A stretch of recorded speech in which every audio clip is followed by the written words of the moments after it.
درې اعمال داسې دي، درې کارونه داسې دي چې که انسان ورڅخه خلاص سي، خپل ځان ورنه وساتي، الله رب العالمین به په عوض کې جنت ورکړي. او زموږ او ستاسې د ټولو امید دی چې الله تعالی مو جنت ته داخل کړي. او دا درې داسې کارونه دي چې په شپه او ورځ کې موږ او تاسې ډېر ورسره لاس و ګرېوان کېږو.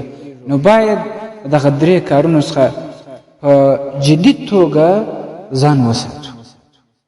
نبی علیه الصلاة والسلام فرمایي من مات وهو بریء من الکبر، کم څوک چې وفات سي په داسې حال کې چې هغه خلاص وي د کبر څخه، د لویي څخه، د تکبر څخه، هغه خپل ځان ساتلی وي، دغه په زړه کې کبر نه وي، دغه په زړه کې عجب، ځان ځاني، خودبیني او حسد، بغض، کینه، حقد دا نه وي، نو دا انسان کامیاب دی.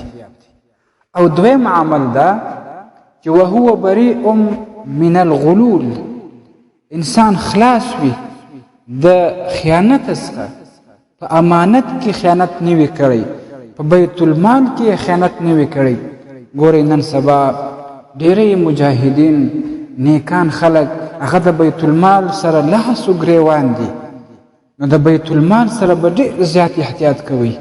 دا ډېره باریکه مسله ده او ډېر انسانان په دې کې واقع دي، ځکه هغه ناخبره دي. نو که انسان د بیت المال د حق خلاص وي، دا انسان هم کامیابه دی چې خیانت یې نه وي کړی.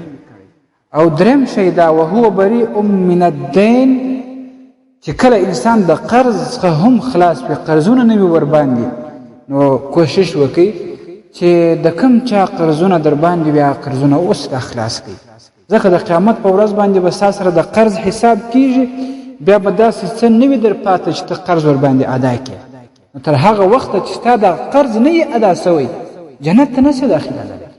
نو د دغه دریو کارونو څخه چې انسان خلاص وي او پاک وي، علیه الصلاة والسلام مبارک فرمایي چې دخل الجنه، دغه انسان به جنت ته داخل سي.